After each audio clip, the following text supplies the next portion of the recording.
안녕하세요. 박다영입니다. 오늘은 책 100권 읽기 16번째 책입니다.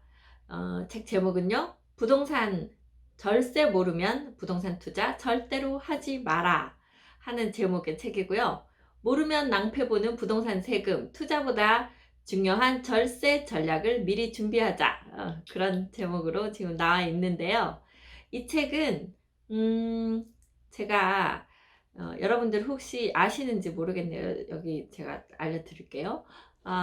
부티크라고 하는 교수님 두 분과 함께 하는 그 유튜브가 있어요. 그 유튜브 채널은 랜드프로 부동산 TV고요. 그 랜드프로 부동산 TV에서 몇 개 카테고리로 부동산에 관련된 그 영상들을 계속해서 많이 올려주시거든요. 여러 가지 카테고리가 있는데 그 중에 하나가 부티크.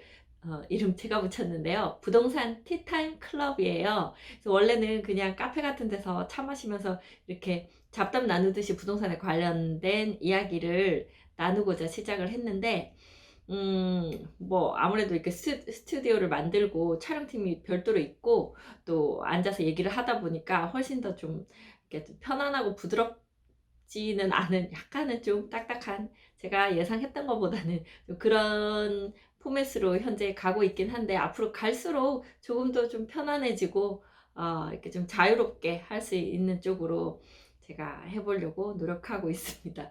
갑자기 부티크 광고를 하게 됐네요. 그래서 그 부티크 영상에 보면 고정으로 나오는 저 말고 교수님 두 분이 계신데 한 분이 여러분들 많이 알고 계시더라고요. 그 공법의 신, 공신이라고 불리는 공법의 신 고상철 교수님이시고요. 또 한 분이 요 이제 세금에 관련된 거 이렇게 교육도 하시고 알려주시는 김윤석 교수님입니다. 이 김윤석 교수님의 책이 나왔어요. 네. 이 부동산 절세 모르면 부동산 투자 절대로 하지 마라. 사인도 받아가지고. 네. 나중에 한번 교수님 모시고도 유튜브를 한번 찍을 예정이기는 합니다. 그래서 이 책을 제가 먼저 일단 공부를 하고, 여러분들에게 이제 소개를 하려고 지금 가지고 나왔어요. 이 책은, 아마 공인중개사 공부하신 분들 보시면, 이거 우리가 시험 공부하느라고 열심히 했던 내용이구나 하는 이제 그런, 부동산을 우리가 뭐 투자를 하든 공인중개사를 하든 이렇게 부동산 관련해서 일어나는 세금에 관련된 것들을 아주 일목요연하게 어렵지 않게 다 정리를 해둔 책이라고 보시면 됩니다. 집에다 요거 하나 꽂아 두시고 부동산에 관련된 것들이 발생할 때마다 궁금할 때마다 그 챕터를 찾아서 보시면 아마 도움을 많이 받으실 수 있을 것 같거든요. 제가 이 책은 지금 두 번에 나눠서 좀 소개를 드리려고 해요. 6장으로 되어 있는데 이제 1장부터 3장까지 오늘 소개 드리고 나머지 부분은 다음번에 이제 2부로 나눠서 소개를 드릴 거예요. 그래서 이제 오늘 그 이제 1부에 해당하는 그 내용을 한번 같이 보도록 하겠습니다. 네, 1장. 부동산 절세를 모르고서는 부동산 투자를 할 수 없다. 왜냐하면 내가 투자라고 분명히 돈이 남을 거라고 생각하고 투자를 했는데 안 남으면 어떡해. 내가 세금을 얼마 내야 되는지 모르고 거래를 했다가는 자칫 나는 남는 줄 알고 팔았는데 세금 내고 나니까 오히려 마이너스가 될 수도 있는 그런 상황이기 때문에 세금에 대한 걸 잘 알고 거래를 하셔야 여러분들이 손해를 보시지 않고 또는 더 많은 이익을 남기실 수 있고 그렇기 때문에 우리가 알아야 한다. 세금 공부를 하고 해야 된다. 근데 사실 대략적인 것들은 우리가 이렇게 공부해서 알 수 있지만 정말 세세하고 그런 것들은 세무사님을 찾아가서 상담 받으시고 정확하게 그 결과를 이렇게 받아 보셔야 하는 것 같아요. 네, 이제 이 책에 나온 내용을 한번 보면 탈세, 절세, 탈세를 할 것인가, 절세를 할 것인가. 탈세 하면 되나요, 안 되나요? 절세 하면 되나요, 안 되나요? 여러분들, 탈세는 하면 안 되죠. 이건 불법이잖아요. 그러니까 범법자가 될 수는 없잖아요. 그러면 절세는, 탈세는 하면 안 돼. 절세는요. 절세는 해야 되는 거죠. 그러니까 그건 무슨 말이냐면 똑같은 집을 파는데도 내가 이 규제 지역 내에 지금 집을 한 채, 세종에 하나 가지고 있고, 하나 오늘도 지금 전화 오신 분, 한 채는 익산에 가지고 있어요. 제가 이렇게 지금 두 개가 있을 때, 어떤 걸 먼저 파느냐에 따라서 내가 내는 세금이 많이 달라져요. 네. 이 비조정 지역 걸 먼저 팔고, 한 채가 남았을 때, 이 세종 거를 팔고, 이렇게 하면 세금 부분에서 훨씬 더 이제 적은 세금을 낼 수 있거든요. 이런 것들은 절세라고 하잖아요. 그래서 이런 건 공부해서 알고 이렇게 순서대로 진행을 해서 내가 이렇게 좀 아낄 수 있는 부분들을 아끼는 거. 그런 건 우리가 해야 되는 거죠. 그런 이야기 일단 절세를 할 것인가 탈세를 할 것인가. 사실 김윤석 교수님 그 강의하실 때 이 얘기 항상 이렇게 하세요. 탈세를 해야 됩니까? 절세를 해야 됩니까? 자, 내가 하면 절세고 남이 하면 탈세입니까? 이렇게 학생 질문하시는데, 네, 그 정확하게 우리가 사실 하지 말아야 할 것과 내가 해도 되는 것 중에서 잘 알아보고 하면 나한테 더 도움이 되는 거, 이렇게는 찾아보고 하는 게 좋죠. 자, 여러분은 국세와 지방세의 차이를 알고 계십니까? 국세 중에는 임대소득세, 종합부동산세, 양도소득세, 상속세, 증여세 같은 것들이 있는데, 이것은 그러니까 국가의 나라에서 이제 관리하는 세금이고, 지방세는 우리 지자체들 17개 지자체 각 그 지자체에서 받아서 관리를 하게 되는 그 지역을 위해서 쓰는 세금이 되겠죠. 그 등에는 취득세, 재산세, 지방소득세 등이 있습니다. 네, 그 다음에 이제 여러 가지 세금에 관련된 용어들이 나와요. 납세 의무자, 과세 대상. 네, 여기 보면 세금이 부과되는 대상엔 물건, 행위, 소유재산, 소득 등 여러 가지들이 있습니다. 어떤 행위에 대해서 내는 세금은 뭐 취득세, 등록면허세, 부가가치세 이런 것들이 있고, 재산에 대해서 내는 세금은 재산세, 종합부동산세, 상속세, 증여세 이런 것들이 있고, 소득에 대해서 양도소득세, 법인세 이제 이런 것들은 우리가 소득에 대해서 내는 그런 세금이 되겠죠. 네, 여기 보면 과세 대상 중에서 건축물은 종합부동산세의 과세 대상이 아니래요. 이때 건축물이라고 하는 것은 이제 우리가 주택, 아파트 이런 거 아닌 거를 말하거든요. 그리고 또 사업용으로 쓰이는 토지는 과세 대상이지만 공시가격 80억 원이 넘어야 과세가 된다. 그래서 이런 이제 어디에 과세가 되는지 이런 것들도 우리가 알아야 내가 이게 세금을 내는 건지 안 내는 건지 몇 퍼센트를 내는 건지 이런 걸 알 수 있겠죠. 대부분의 상가는 종합부동산세에는 납세 의무가 생기지 않는다. 왜냐하면 아까 종합부동산세는 건축물에 대해서는 이게 과세를 안 하니까요. 그러니까 어떤 세금은 내가 내야 되는 거고 어떤 건 안 내는 거고 내가 이건 내지만 이건 안 내고 이런 것들을 네, 어렵죠.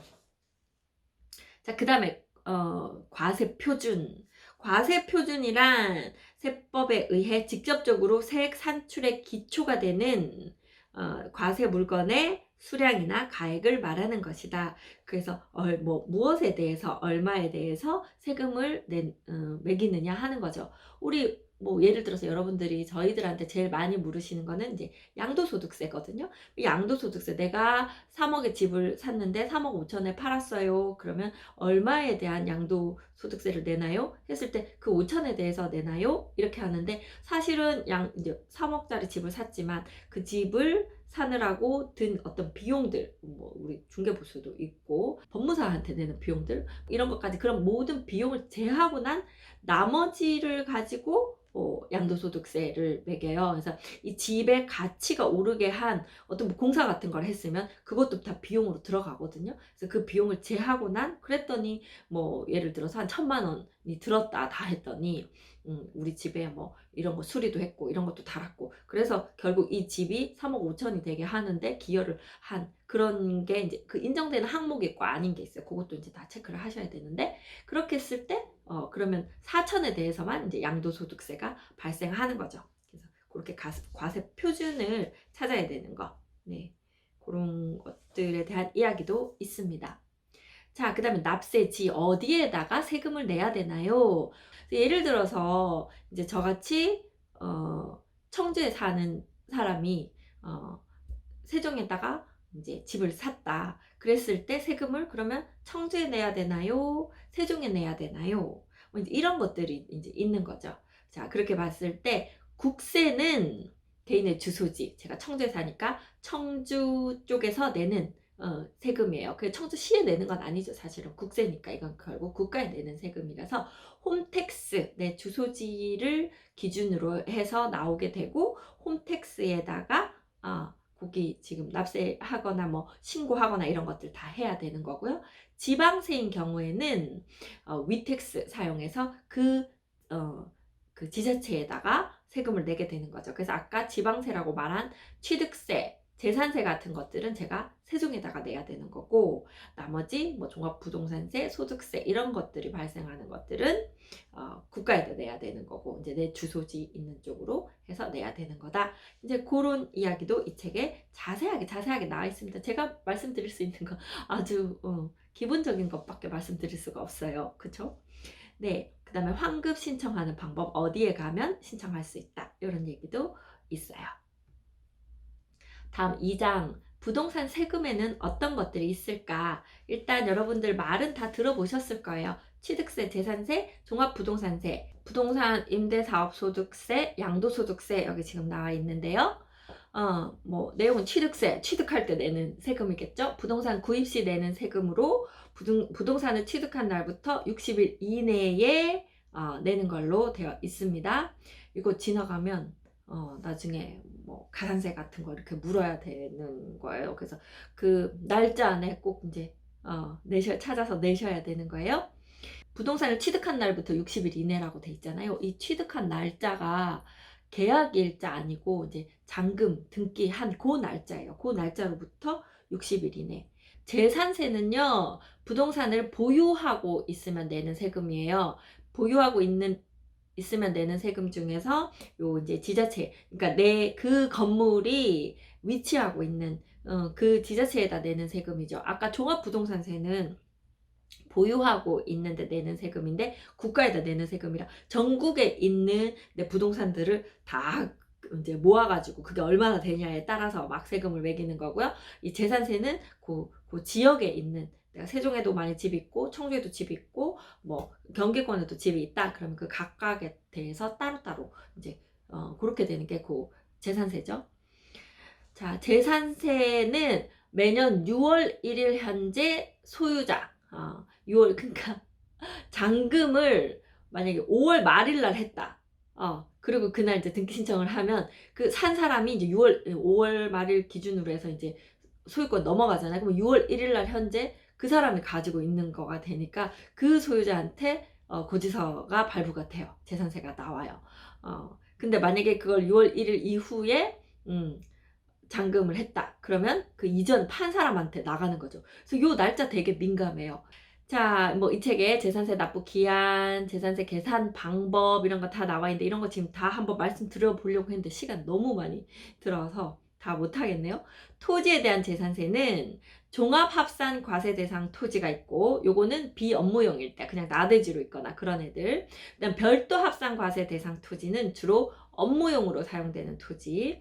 그다음에 분리과세 대상 토지는 별도로 얘는 세금을 적게 받아야 되겠다 하는 것들이나, 또는 얘는 세금을 더 많이 받아야 되겠다 이런 것들은 분리과세로 하게 됩니다. 종합부동산세는요, 역시 보유시에 내는 세금인데 주택과 토지에 과세하기 때문에 아까 건축물에는 안 한다 그랬어요. 그리고 소유자별로 합산해서 내는 거예요. 자, 부동산 임대사업소득세. 국가에서 그래서 집을 많이 가지고 있으면 임대사업자로 등록을 하고, 뭐 단기 4년, 뭐 장기 8년, 뭐 이제 10년 이상 이렇게 임대로 하게 되면 여러 가지 세제상의 혜택을 주는 거죠. 왜냐면 임대 사업자이기 때문에 또 뭐 연 5% 이상 못 올리는 그런 제약 조건도 있고, 또 바로 팔아 넘기지 않고 계속 가지고 있게 되는 이제 그런 부분도 있고, 그러니까 부동산 이제 임대를 국가에서 다 해주고 싶지만 그걸 못하는 부분을 일정 부분 개인들이 하도록 유도하는 그런 장치일 텐데요. 이런 임대 사업을 할 경우에도 그 이제 월세를 받고 하는 그 소득이 생기잖아요. 그래서 그런 소득에 대해서 내는 세금, 일반적으로는 분리과세 방식이 절세 효과가 있지만 그 종합소득 금액이 연 1200만 원 이하면 오히려 종합과세 방식이 유리하다. 이런 이야기가 좀 자세하게 책에 나와 있습니다. 그러니까 이 책에서 절세할 수 있는 방법에 대한 팁들을 이렇게 좀 많이 넣어놨어요. 양도소득세는 부동산 매도 시에 내는 세금이죠. 양도소득세는 오히려 여러분들이 공부를 더 많이 하셨더라고요. 워낙 양도소득세 때문에 이게 얘기들이 많으니까 그런 것 같은데, 그래서 그런 부분까지 여기에 다 설명이 되어 있습니다. 자, 그럼 3장은요. 3장 주택 투자자를 위한 절세 노하우. 일단은요, 이게 중대형 주택보다 소형 주택이 유리하다는 거는, 중대형 주택은 나중에 팔고 싶을 때 잘 안 팔릴 수가 있어요. 소형 주택이 훨씬 찾는 사람이 많기 때문에 기본적으로 좀 유리하다, 이런 부분이 있고요. 주택 임대 사업자인 경우 등록은 홈택스에 하고 렌트홈에도 하는데, 이제 이 두 군데에 등록을 다 할 것인가, 아니면 어떻게 이렇게 어떤 경우에는 렌트홈에는 꼭 등록 안 하는 게 나을 수도 있다, 그런 이야기도 있고요. 그럼 주택 임대 사업자일 때 어떻게 절세할 수 있나, 이 방법 여기 있고요. 똘똘한 1주택에는 세금 혜택이 많다. 지금 요 얘기는 뭐냐면, 똑같은 금액이면 그 금액이 되는 한 채, 그걸 이제 만약에 12억이다. 그러면 12억짜리 주택 한 채, 요렇게 하는 게 유리할지, 아니면 4억짜리 좀 자그마한 주택 한 3개를 가지고 있을 때가 더 나은지, 그 이제 취득세 부분에서는 금액이 낮은 게 더 유리할 수 있지만, 그 나머지는 전부 다 이 한 채만 갖고 있으니까 주택 숫자로 자꾸 뭔가 이렇게 제재를 가하기 때문에, 한 똘똘한 1주택이라고 다들 말씀 많이 하시잖아요. 주택 숫자를 좀 줄여놓는 게 세금적으로 혜택이 많다, 이런 얘기 나오고 있고요. 자, 주택이 2개인데도 비과세가 되는 경우, 그래서 그걸 잘 이용해야 되겠죠. 일시적 2주택. 내가 이사하느라고, 지금 내가 집을 하나 갖고 있지만 이사하기 위해서 다른 집을 사고 이제 얘를 팔고 그쪽으로 이사할 수 있잖아요. 그래서 그 기간을 이제 주니까 몇 년 안에, 예전에는 이제 3년 안에 이제 팔고 이사하면 됐는데, 지금 이 이제 규제 지역 내에서는 1년 안에 얘를 팔고 가야 돼요. 팔리면 다행인데 안 팔리면 이제, 그래가지고 처음에 이걸 팔고 저쪽으로 가려고 했다가 이게 안 팔려가지고 막 다시 이쪽으로 오고 저걸 팔고 정말 머리 아프시더라고요. 그래서 이제 그거 이게 개인들을 메뚜기로 만들어 놓는 아주 참 그런 정책들입니다. 그래서 그런 이제 일시적 2주택, 그 요건이 좀 몇 가지 더 있어요. 네, 그래서 뭐 이전 주택을 사고 다음 주택을 살 때까지 기간이 뭐 1년 이후에 사야 된다, 뭐 이제 이런 것들도 있고, 이제 그것도 이제 잘 이용하셔야 되고, 그다음에 상속으로 집이 2채가 됐을 때는 몇 년 안에 이제 팔아야 되는지, 합가, 뭐 2사람 결혼을 했어요. 집이 있는 2사람이 결혼을 했으면 지금 2채가 되잖아요. 이때 몇 년 안에 팔아야 되는지, 또는 이제 부모님들이 이제 나이가 드셔서 들어와서 살았으면 좋겠다 해서 이제 집이 있는 자녀가 부모님 집으로 들어간 경우, 아니면 또 부모님이 자녀의 집으로 들어온 경우 나머지 한 집을 언제까지 팔아야 되는지, 그런 거에 대한 것도 그 비과세를 받을 수 있기 때문에 그 내용 있고요.